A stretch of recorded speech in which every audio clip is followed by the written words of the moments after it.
kailangan ko nang bumalik sa simbahan. Pero Father, narinig yung doktor. Kailangan bendahan ng mga practice. Walang kailangan bendahan, bugbog Father lang. Mateo. Father, ano nangyari po sa inyo? Narda. Eduardo. Si Gabriel, dinagit ng babaeng lawi ng kapatid ko. Po? Bata. Kilala mo si Darna. Baka pwede tayong tulungan na iligtas si Gabriel.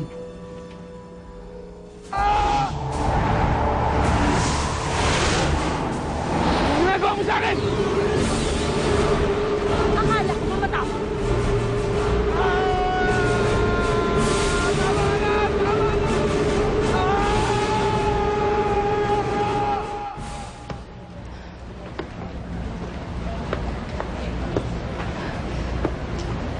Nag-aalala ka ba kay Gabriel? Nag-aalala ako sa kanya ba kasi kung anong ginawa ng babaeng lawin eh. Alam mo, naku, huwag ka mag-iisip ng ganyan. Ang mga pulis sigurado nakipag-unahin na kay Darna. At mali mo, by now, nasagap na ni Darna si Gabriel. Paano nangyari nandito ka? Hindi nga sabi mo? Ah! Wala! Kasi siguro kailangan namin bumalik sa ospiso. Oo, tsaka siguro kailangan ko din puntahan si Father Mateo.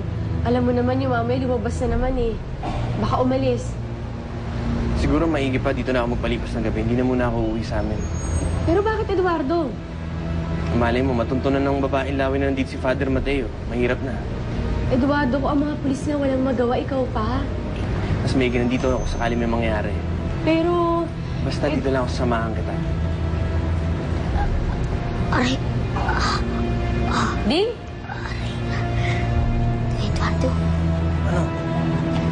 pwede mo ba akong samahan? Parang sumasakitan ko eh. Ikaw naman, laki-laki mo nang papasama ka pa. Ha? Eh, takot ako eh. Malay mo, nandun si babaeng lawin. Sige, sige, tara. Ina!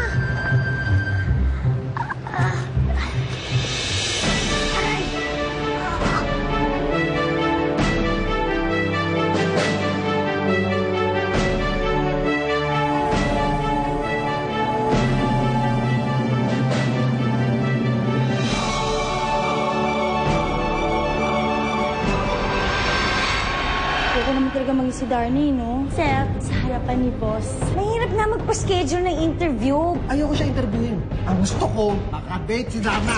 Panahon na para bawiin ko sa'yo ang pambirang bilis. Kahit magpatabling-tabling, hindi mo ako maaabutan.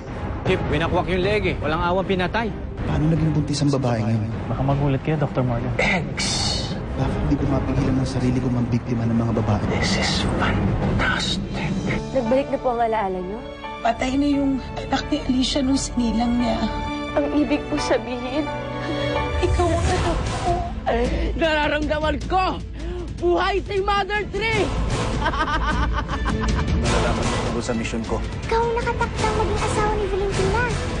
Ah!